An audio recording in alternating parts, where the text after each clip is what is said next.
la traigas, la tomes contigo para que leas la escritura. Si no, traes en tu celular, y si tampoco lo tienes disponible ahí, escuches el mensaje de esta tarde. Bueno, hoy vamos a platicar, sumamos un tercer estudio a nuestra celebración de Cabañas. En la mañana aprendimos las maravillas de Dios en el desierto. Aprendimos lo que significan las maravillas de Dios en el desierto, y ahora en este tercer estudio vamos a platicar acerca del registro histórico de las fiestas de las cabañas. ¿Qué es el registro histórico? Te vas a dar cuenta ahora que vamos a leer una porción del Antiguo Testamento, y en esa porción del Antiguo Testamento la Biblia dice que Dios está cansado de la forma como celebraba el pueblo de Israel las fiestas, que ya no quería saber más de las fiestas de Dios. Y esto, cuando algunas personas lo leen, para ellos puede ser una razón para decir que ya no se deberían de celebrar las fiestas porque Dios no las quiere, porque Dios las rechazó, porque Dios estaba sumamente molesto con ello. Lo que quisiera compartirte en esta tarde es el contexto de estas expresiones en la Biblia, por qué existen de esta manera. Dios es un Dios que en toda su palabra, siempre a través de los profetas, habla anticipadamente, y les dice Dios a los profetas, amonesta al pueblo para que dejen de hacer las cosas que hacen equivocadas, porque si no lo hacen tendré que darles dirección y corregirlos. Y Dios castigó al pueblo de Israel porque no oyeron la voz de los profetas. Jesús lo dijo desde un principio. Dice la Biblia en Mateo capítulo 23. Dice así, Mateo capítulo 23.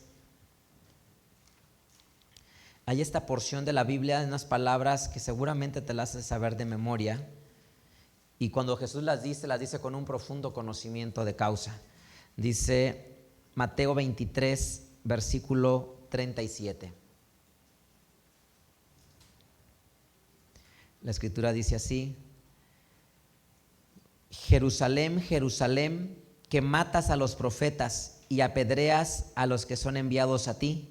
¿Cuántas veces quise juntar tus hijos, como la gallina junta sus polluelos debajo de sus alas, y no quisiste? Es decir, ¿cuál es el mensaje que da él? Jerusalén, que matas a los profetas y apedreas a los que son enviados a ti. Yo te quise juntar tus hijos, como la gallina junta sus pollitos debajo de sus alas, y no quisiste. Y mucho de lo que causa confusión es porque Dios manda a los profetas para prevenirlos de su mal camino, y el pueblo de Israel no lo obedece. Vamos a leer un poco de esto. Dice la escritura, profetas, para que veas, Amós capítulo 5, profeta Amós, capítulo 5, versículo número 21. Este es uno de los versículos que te vas a dar cuenta donde Dios muestra un rechazo hacia las fiestas a través de este profeta que se llama Amós. Dice la escritura así en Amós 5:21. Aborrecí, abominé vuestras solemnidades, y no me darán buen olor vuestras asambleas.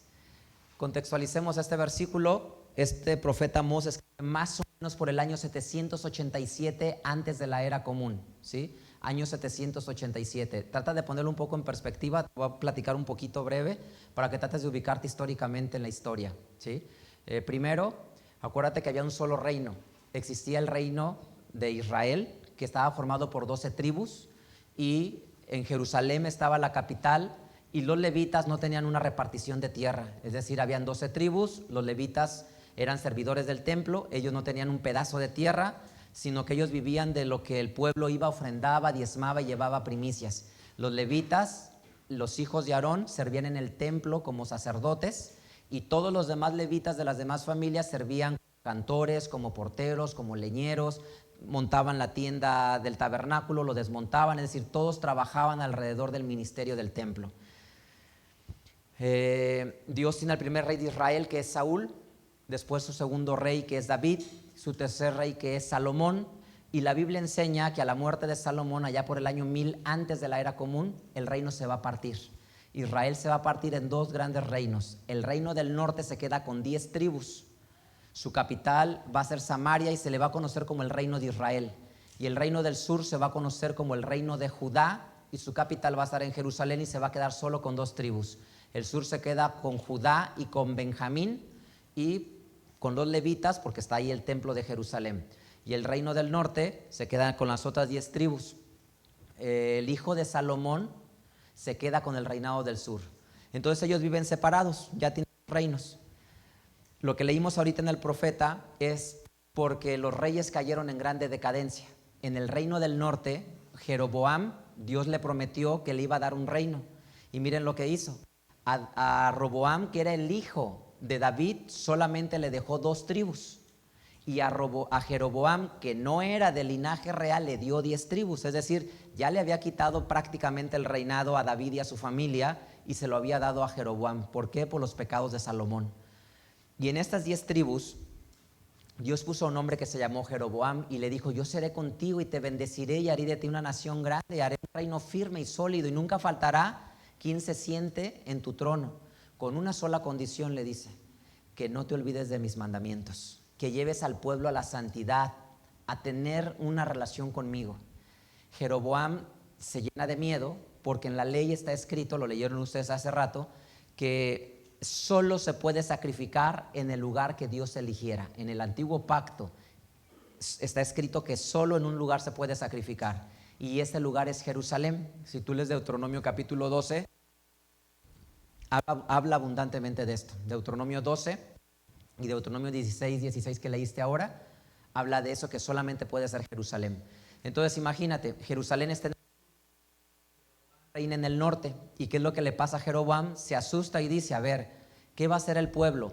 Va a bajar cada fiesta a Jerusalén, y cuando bajen a Jerusalén a sacrificar, se van a quedar con Roboam, se van a unir y me van a destruir y me van a sacar de rey.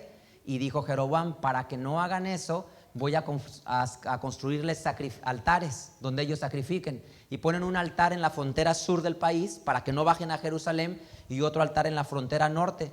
Y ahí dice: este es ahora el lugar donde tienen que sacrificar todos. Y después de eso, agarra de entre el pueblo y dice: ahora tú eres el sacerdote, ahora tú eres el cantor, ahora no importa que no fueran de la casa de Leví. Y él los pone en el reino del norte. Y les mueve las fechas de las fiestas para que no vayan a Jerusalén en esas fiestas. Les dice: ahora lo van a hacer en estas otras fechas. Y luego los induce hacia la idolatría. Los reyes siguientes tendrán dioses idólatras. Pero en el reino del sur les pasa lo mismo. Tenían todo con Roboam, y sus descendientes se vuelven sumamente idólatras. Ve esto. Te dije que esto sucedió en el año 1000 más o menos. Del año 1000 al año 760 que estás leyendo, ya pasaron más o menos 250 años. En estos 250 años que pasaron, el pueblo se llenó de idolatría. Y por eso lo que lees en Amós 5:21 es esto. Es decir, después de cerca de 300 años, Dios está molesto y les dice en el versículo 21: aborrecí, abominé sus solemnidades, y no me dará buen olor sus asambleas. ¿Qué es lo que Dios está rechazando? Las asambleas, las reuniones del pueblo de Israel. ¿Por qué? Porque ya lo hacían por monotonía, por costumbre, y para ellos era un fastidio, era una molestia. Vamos a leerlo. Oseas, antes de ir a Isaías. Oseas, bueno, acuérdate esto que dijimos. Amós escribe por el año 787. Oseas capítulo 2, versículo número 11. Este profeta va a escribir en el año 785, muy parecido. Oseas 2, 11. Si quieres ver el 10 para que veas el contexto, hasta el 12 para que veas un poco el contexto, que sí es de lo que estoy explicando. Oseas 2, 10 al 12 dice: y ahora descubriré yo su locura delante de los ojos de sus amantes, y nadie la librará de mi mano. Está hablando de la idolatría que cometía el pueblo de Israel. Y haré cesar, haré que se termine todo su gozo, sus fiestas, sus nuevas lunas, sus sábados y todas sus festividades. Lo que dice el profeta Oseas es: Dios va a acabar absolutamente con todo. ¿Por qué? Porque el pueblo se había olvidado de Dios. El pueblo vivía en la idolatría metido ya. No les importaba buscar a Dios, y para ellos era fastidioso celebrar las fiestas. Y Dios decía: yo no quiero eso de su mano, ya estoy cansado. Y lo que van a hacer los profetas es decirles: arrepiéntanse, porque si no, Dios los va a castigar. Oseas y Amós son contemporáneos y le están diciendo: si tú no te arrepientes, Dios nos va a castigar y nos va a destruir, porque nos ha protegido, porque ha dicho que si vivimos en obediencia a su mandamiento, Él nos va a proteger. pero si dejamos de hacer lo que Él nos pide, nos va a destruir. Último profeta, Isaías. Nota, ya leíste a Oseas, ya leíste a Amós y ahora mira a Isaías. Isaías, capítulo 1.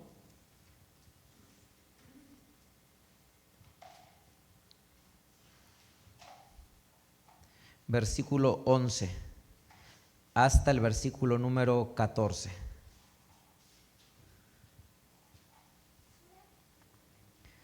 Isaías 1, versículo 11 al 13. Dice la escritura así: ¿Para qué a mí, dice el Señor Dios, la multitud de tus sacrificios?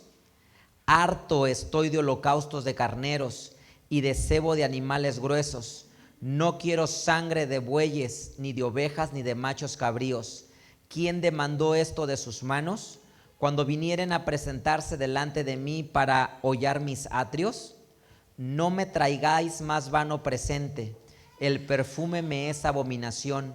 Luna nueva y sábado, el convocar asambleas, no las puedo sufrir. Son iniquidad sus solemnidades. Sus lunas nuevas y sus solemnidades tienen aborrecida mi alma, me son gravosas, cansado estoy de llevarlas. Si tú te fijas, el testimonio de los tres profetas es el mismo: Oseas, Amós e Isaías, que son más o menos contemporáneos, entre el año 760 y 780 que escriben. Los tres profetas le dicen al pueblo de Israel: Dios dice que ya está cansado de nuestras fiestas, las aborrece y no quiere más eso. ¿Por qué se los dice? Porque el pueblo renegaba de las fiestas, porque para el pueblo era un fastidio. Decían: tenemos que dejar de ir a trabajar por ir a ofrecerle y dejamos de ganar dinero. ¿Cuándo pasará la fiesta para que podamos volver a ir a hacer nuestros negocios y hacer nuestro mercader? Y decían: qué flojera ir al templo a sacrificar, viajar a Jerusalén. Y el pueblo renegaba de la voluntad de Dios. Lo hacían por monotonía, por costumbre, por una religiosidad. Pero dice la escritura que iban, celebraban a Dios y sacrificaban, y llegaban a sus casas, y de sus casas, entre sus cosas, sacaban sus imágenes, sus dioses, y en lo privado les sacrificaban a sus dioses. No solo ellos, sino inclusive líderes del pueblo iban y se presentaban delante de Dios en las fiestas en el templo de Jerusalén y le ofrecían sacrificio, y nomás llegaban a sus casas y lo sacaban y hacían idolatría. A uno de los profetas Dios le da la visión y le dice: mira, te voy a enseñar lo que hace la rebelde de Israel. Van al templo, me sacrifican animales y luego van a sus casas y cometen idolatría. Sacan sus imágenes, sus ídolos, sus muñequitos y los ponen ahí y les empiezan a sacrificar a sus dioses. Estoy cansado del pueblo, de que no hacen caso. Les he dado un país, amor, dirección, bienestar, y por eso dice lo que leíste: aborrecida tiene mi alma, ¿sí? En el año 722, es decir, 40 años después de lo que lees de los profetas, se va a cumplir la palabra de Dios. Les dice: si no se arrepienten, para eso escribieron Oseas, Amós e Isaías, si no se arrepienten, Dios los va a destruir. En el año 722 viene Salmanasar IV, rey de los asirios, y va a conquistar al reino del norte y se los va a llevar cautivos. Y aún viendo eso, el reino del sur no va a entender. Porque en el año 722 pasa eso. Acuérdate lo que te dije: entre 760 y 780, Oseas, Amós e Isaías reprenden al pueblo. Acuérdate que estamos antes de la era común, entonces vamos en descenso en los años. Entonces en el 760 y 80, en esos 20 años, les profetizan. No hacen caso. En el 722, 40 años después, el reino del norte es conquistado. Pues el reino del sur, que sobrevivió la conquista, no hizo nada diferente. Siguieron viviendo en la idolatría, renegando de Dios, abusando el rico del pobre, viviendo en desorden, sin pensar en Dios en su camino. Y entonces al reino del sur le va a pasar exactamente lo mismo. Los van a terminar conquistando. Segundo libro de las Crónicas, vamos a leerlo. Dame un segundito, deja ver si es Crónicas. Perdóname, es Segundo libro de los Reyes, capítulo 25.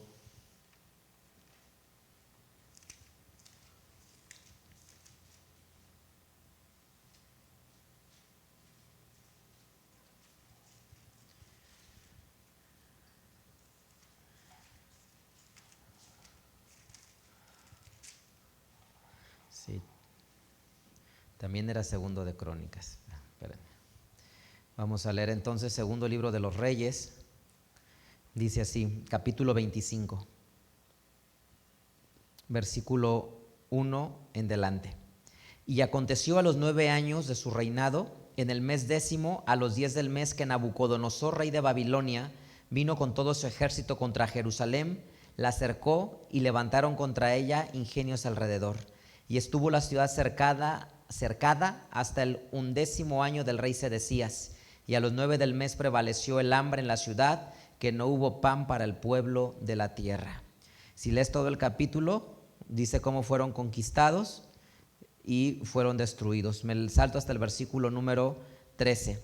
Y quebraron los caldeos las columnas de bronce que estaban en la casa del Señor, y las basas y el mar de bronce que estaba en la casa del Señor en el templo, y llevaron el metal de ello a Babilonia. Lleváronse también los calderos, las paletas, tenazas, los cucharones, todo se lo llevan absolutamente. Y si lees, terminan saqueando el templo. Si lees con calma todo el capítulo. Es decir, recuerda, del 780 al 760 los 3 profetas les advierten. 722 los conquistan a los del norte. Y en el año 606, 128 años después, el reino del sur también es conquistado. En el año 606. ¿Por qué? O sea, ¿por qué dice la Biblia que aborreció sus fiestas? Porque estaba cansado de la idolatría del pueblo. Y entonces es como decir, oye, ¿no valoras lo que te doy? Que vengas a Jerusalén a cantar, que vengas con tu familia como peregrinos llegando a Jerusalén con los panderos, con la danza en el camino, sentarse en familia en la noche en las fogatas, danzando alrededor de las fogatas, toda la fiesta que viven. Mis leyes y mis instrucciones te llenan de paz, de dirección, de bienestar para tu familia, para tus negocios, y no valoras lo que hago por ti. Hago que venga lluvia en su tiempo, que tus cosechas aumenten, y no tienes un valor en tu vida. Entonces, si es de esa manera, entonces te voy a castigar para que te des cuenta. Y lo que Dios hace es, cuando les dice, aborrecí sus fiestas, abominé sus solemnidades, se refiere a la forma como el pueblo de Israel lo celebraba. Y entonces Dios los va a castigar para decirle, ok, ¿no quieres mi protección? ¿No te quieres mi amor? Me voy a hacer a un lado y voy a dejarte solo para que veas lo que te va a pasar cuando yo me quite. Y eso les termina pasando. Salmo 137. Mira la crueldad y la fiereza con la que son conquistados. Salmo 137.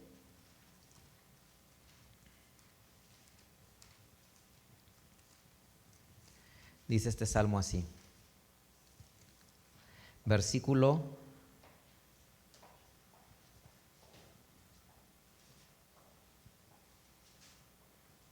7 en delante. Salmo 137, versículo 7 en delante dice así. Acuérdate, oh Señor, de los hijos de Edom, en el día de Jerusalén, quienes decían, arrasadla, arrasadla hasta los cimientos. Hija de Babilonia, destruida. Bienaventurado el que te diera el pago de lo que tú nos hiciste. Bienaventurado el que tomare y estrellare tus niños contra las piedras. Esta es la crueldad de la guerra, de cómo fue conquistado el pueblo de Israel. Esto que lees aquí es cómo Babilonia conquista al pueblo de Israel. Cuando llegan, lo que lees en segundo libro de Reyes y segundo libro de Crónicas que vamos a leer ahorita, el testimonio dice cómo fue el pueblo conquistado. Las mujeres fueron violadas, las casas fueron incendiadas, la ciudad fue saqueada, los jovencitos, los adolescentes fueron llevados cautivos, y por el testimonio del Salmo 137 dice que te hagan a ti lo que tú nos hiciste a nosotros, que estrellarán a tus niños contra las piedras. La crueldad era que agarraban a los niños israelitas y los estrellaban contra las piedras, y lo único que podían hacer los adultos era ver la destrucción y la muerte que tenían enfrente de ellos. ¿Por qué? Porque ellos tenían una nube que los protegía. Cuando dejaron de hacer la voluntad de Dios, la nube se quitó, la cerca se quitó, y llegaron y los conquistaron y los masacraron. Y entonces dice Jeremías, ¿por qué permitió Dios esto? Es decir, esas naciones eran más poderosas que Israel y nunca lo habían podido conquistar.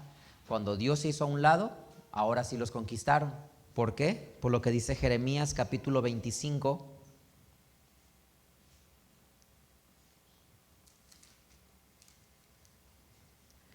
versículo 11.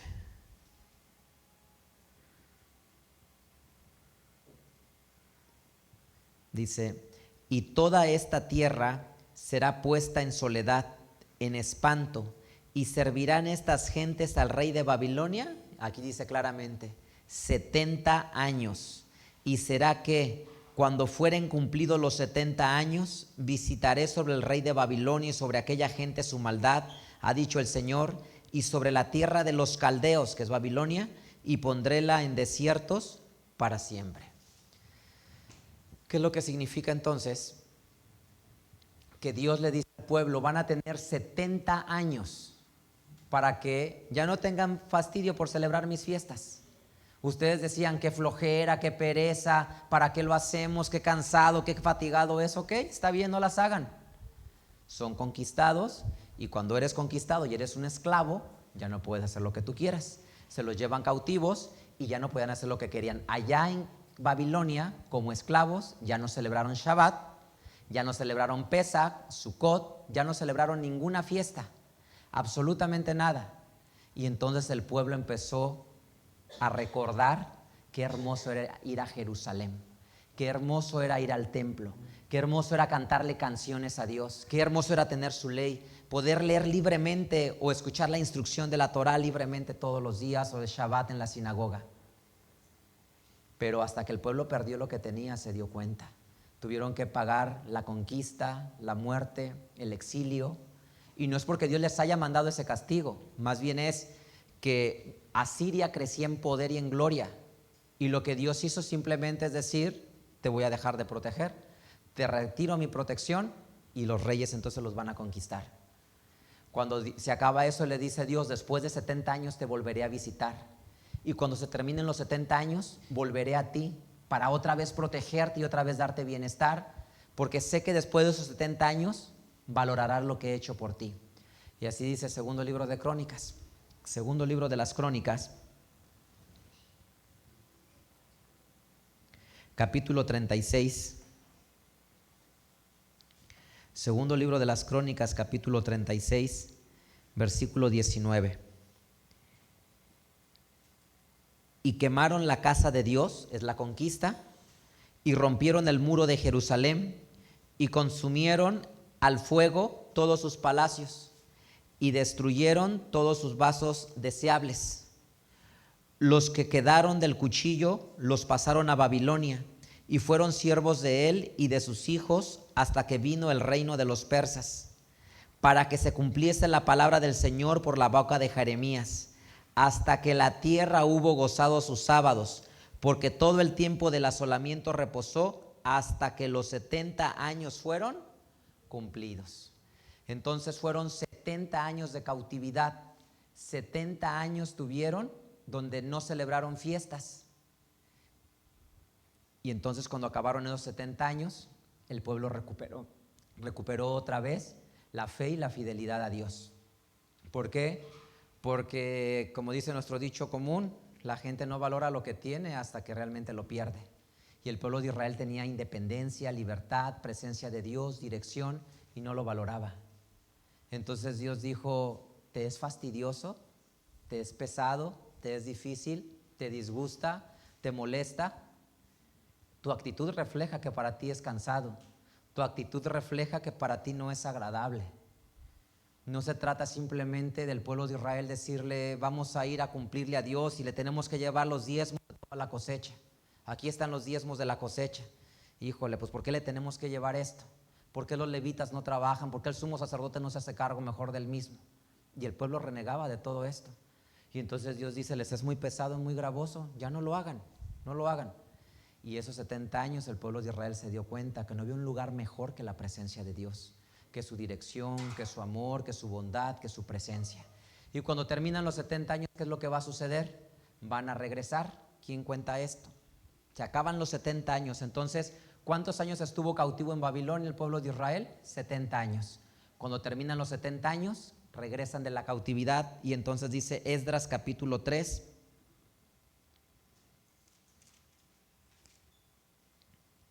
versículo 1 en delante. Esdras capítulo 3, versículo 1 en delante dice así. Y llegado el mes séptimo, ¿cómo aprendimos anoche que se llama el mes séptimo? Tirri o Etanim. Y llegado el mes séptimo, el mes de Tirri o Etanim, y ya los hijos de Israel en las ciudades, juntóse el pueblo como un solo hombre en Jerusalén. Entonces se levantó Jesúa, hijo de Josadec, y sus hermanos los sacerdotes, y Zorobabel, hijo de Sealtiel, y sus hermanos, y edificaron el altar al Dios de Israel para ofrecer sobre él holocaustos, como está escrito en la ley de Moisés, varón de Dios.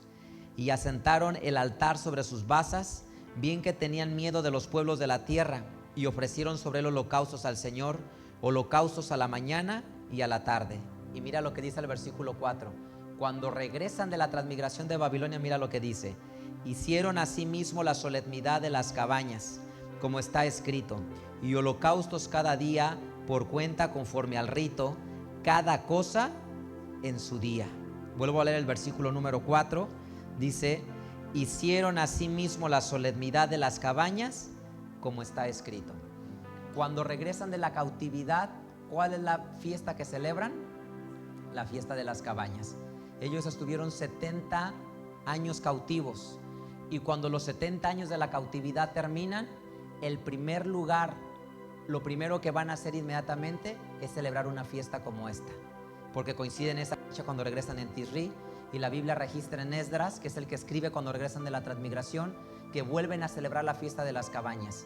Entonces, cuando tú lees que Dios aborreció sus fiestas, que Dios ya no quiso más de esos sacrificios, ¿a qué se refiere? Se refiere a que estaba cansado de la forma tan monótona que le ofrecían las fiestas a Dios, y les dijo: si no lo quieren, ya no lo hagan. Dejaré que la tierra descanse 70 años de mis sábados. Y cuando terminaron los 70 años, el pueblo dijo: no hay otro lugar como la presencia de Dios, con su amor, su protección, su dirección, el bienestar, la alegría que nos traía y el gozo que nos derramaba. Queremos volver allá. Y lo primero que hacen, según lo que lees en Esdras, es celebrar una fiesta como esta. Entonces, no es que Dios desechó sus fiestas para siempre, es que por 70 años dejó que la tierra reposara para que reflexionaran en ello sus hijos. Y cuando se acabaron los 70 años, regresaron y dijeron: volvamos a celebrarle a nuestro Dios sus fiestas. Y así lo hacen, celebrando cabañas. Nehemías capítulo 8.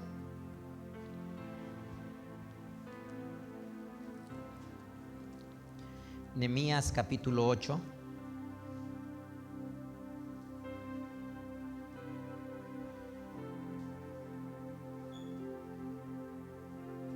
Versículo número 3 en delante. Y el día siguiente se juntaron los príncipes de la familia de todo el pueblo, sacerdotes y levitas, a Esdras escriba, para entender las palabras de la ley. Nehemías 8, estoy en el versículo número 14. Y hallaron escrito en la ley de Dios, que había mandado por mano de Moisés, que habitasen los hijos de Israel en cabañas en la solemnidad del mes séptimo, y que hiciesen saber y pasar pregón por todas sus ciudades y por Jerusalén, diciendo: salgan al monte, traigan ramos de oliva, ramos de pino, de arrayán, de palmas, ramos de todo árbol espeso, para hacer cabañas como está escrito. Salió pues el pueblo y trajeron e hicieron cabañas, cada uno en su terrado, en los patios de la casa de Dios, en la plaza de la puerta de las aguas y en la plaza de la puerta de Efraín. Y toda la congregación que volvió de la cautividad hicieron cabañas, y en cabañas habitaron. Porque desde los días de Josué hijo de Nun hasta aquel día no habían hecho así los hijos de Israel, y hubo alegría muy grande. Y leyó Esdras en el libro de la ley de Dios cada día, desde el primer día hasta el último. E hicieron la solemnidad por 7 días, y al 8º día congregación. ¿Qué es lo que encuentras en esta parte? El mensaje es sumamente claro. Dice que leyeron en la ley y encontraron que Dios les mandaba celebrar la fiesta de las cabañas, y la hicieron con mucho gozo y con mucha alegría. Pero lo más interesante de que lo hicieron es lo que dice el penúltimo versículo que leímos: porque desde los días de Josué hijo de Nun hasta aquel día no lo habían hecho. De esa manera, Josué hijo de Nun vivió en el año 1451 antes de la era común. Lo que tú lees aquí sucede en el año 536. Esto es 1000 años de distancia prácticamente. Durante 1000 años nunca el pueblo había tenido tanto fervor, tanto gozo, tanta alegría, que decían que los tiempos eran equivalentes a los tiempos de Josué. La grandeza del pueblo de Israel ha tenido varios momentos. Unos, sin lugar a dudas, es el liderazgo de Josué. Cuando Moisés sale de Egipto hacia la tierra prometida, Moisés es un hombre que es el gran legislador de Israel, el hombre que escribe las leyes y que habla cara a cara con Dios. Pero a pesar de toda la grandeza que había en Moisés, jamás Moisés pudo despertar un liderazgo único en el pueblo de Israel. El pueblo de Israel en los días de Moisés, un día hacían la voluntad de Dios, al siguiente lo dejaban de hacer, un día renegaban, otro lo hacían. Y Moisés muchas veces dijo: de aquí a poco tiempo este pueblo me va a apedrear. Moisés no entra a la tierra prometida por su pueblo, porque llega un momento en que después de 40 años, de 39 años de peregrinar en el desierto, que vieron maná, codornices, la nube de fuego, la nube en el día, que tuvieron agua, que su zapato duró, que su calzado, que su vestido perduró, todavía al final llegan y le dicen: Moisés, no tenemos agua. Y dice Moisés: durante 40 años nunca nos ha faltado agua, ¿por qué están renegando si siempre hemos tenido agua? Y le dice Dios: glorifícame hoy delante del pueblo, háblale a la roca y la roca les dará agua. Y Moisés se enoja y se enfada contra el pueblo y les dice: con que les hemos de dar agua de beber, pues les daremos agua. Y golpea la roca para que salga agua. Y le dice Dios a Moisés: te dije que le hablaras a la roca, no que la golpearas. Por haberte engrandecido delante del pueblo y no haberme engrandecido a mí, no entrarás a la tierra prometida. Moisés le rogó y le suplicó y le dijo un montón de veces a Dios: déjame entrar. Hasta que un día Dios le dijo: bástate, ya no te quiero oír más de este negocio, no vas a entrar. Y Moisés dijo: entendí que no entraría. Pero el trabajo de Moisés no quedó sepultado, porque a Moisés lo espiaron unos niños, unos chiquitos de 2 años, de 3 años, de 6 años, que crecieron en el desierto con él. Su siervo Josué y su siervo Caleb vieron siempre de cerca a Moisés y se inspiraron en Moisés. Aprendieron de Moisés los milagros, la fe, la devoción. Y toda una generación que creció en el desierto fue una generación que aprendió el poder de Dios. Los adultos estaban maleados, venían ya con una mentalidad contaminada de Egipto y nunca pudieron sacudirse su pasado, a pesar de que vieron la gloria de Dios muchas veces. Pero los niños que crecieron chiquitos, esos niños chiquitos entraban a la tierra prometida con Josué, y Josué los llevó a la tierra prometida. Y cuando Josué iba a morir, Josué habla con el pueblo y les dice: todo este tiempo los he liderado. Y les dice al final unas palabras muy hermosas. Josué capítulo 24, el último discurso de Josué cuando iba a morir. Por eso lo que lees en Nehemías dice: desde los días de Josué hijo de Nun, porque no hubo un liderazgo tan grande como el de Josué. Aunque Moisés fue grande, lo que Josué logró no lo logró nunca Moisés. Josué capítulo número 24.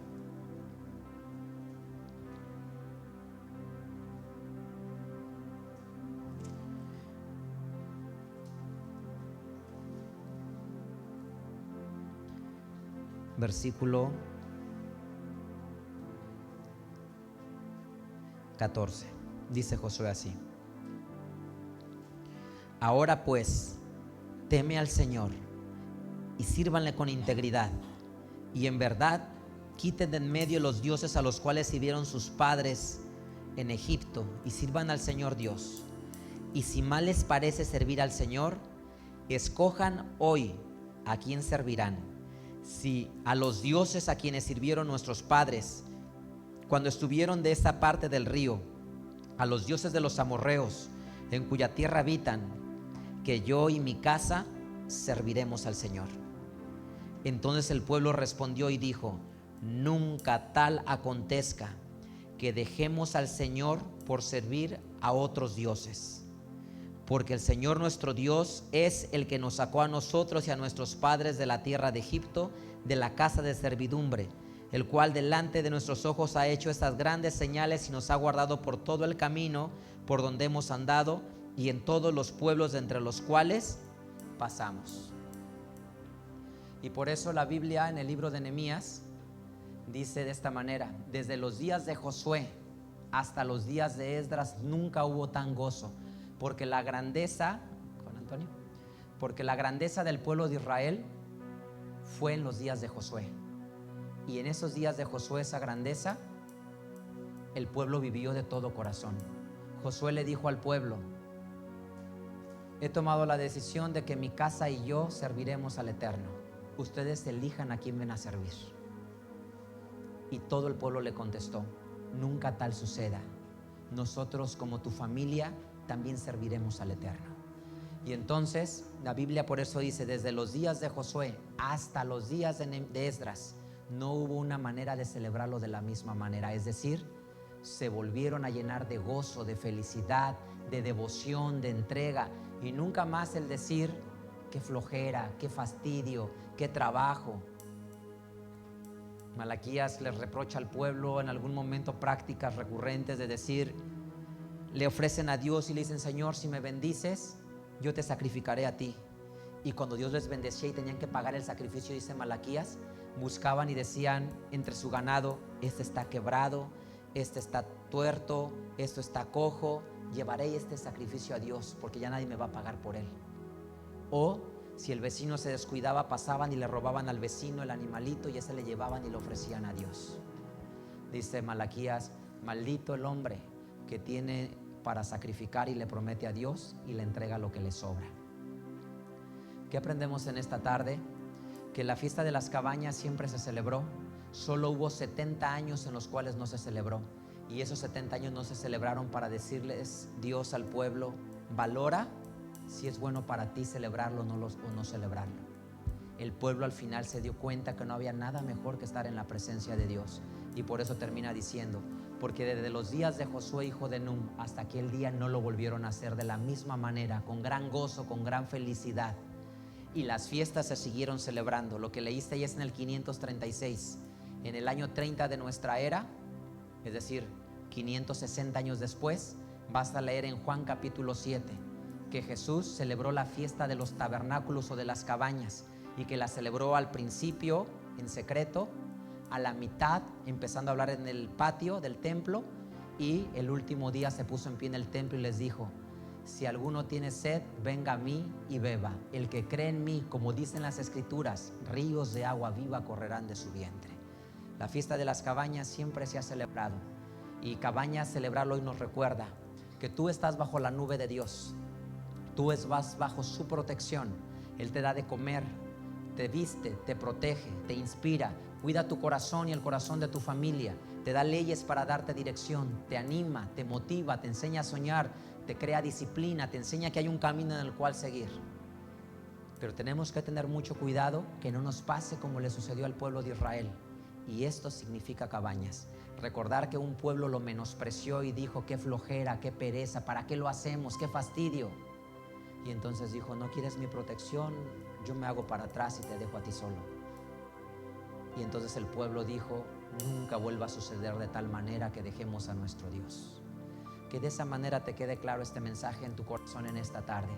Tú hoy tienes a Dios en tu vida, quédate con Dios. Tu familia necesita de Dios, tú necesitas de Dios, y Dios tiene lo que tu vida requiere. Pero tienes que trabajar duro por quedarte junto a Él. Duro por quedarte junto a Él cuando te da flojera, cuando te da pereza, cuando no le ves sentido, cuando no entiendes por qué seguirte esforzando. Allí es cuando tienes que trabajar, y cuando tienes que hacer a un lado la monotonía. Si le cantas a Dios en este lugar, no le cantes con monotonía. Tu corazón tiene que sentir y tu piel se debe de estremecer. Si tu piel no se estremece, yo te recomiendo que le ores a Dios y le digas: Señor, dice el pastor de la iglesia que me debo de estremecer cuando te canto y yo no me estremezco. Enséñame a estremecerme en tu presencia. Si cuando lees su palabra no se estremece tu cuerpo y tu alma, dile: Señor, enséñame a estremecerme. Rompe mi corazón y dame un corazón de carne para sentir tu presencia. Quédate bajo la nube de Dios, bajo su protección y bajo su dirección. Que el Dios de Abraham bendiga tu hogar, a ti y a tu familia hoy y siempre. Vamos a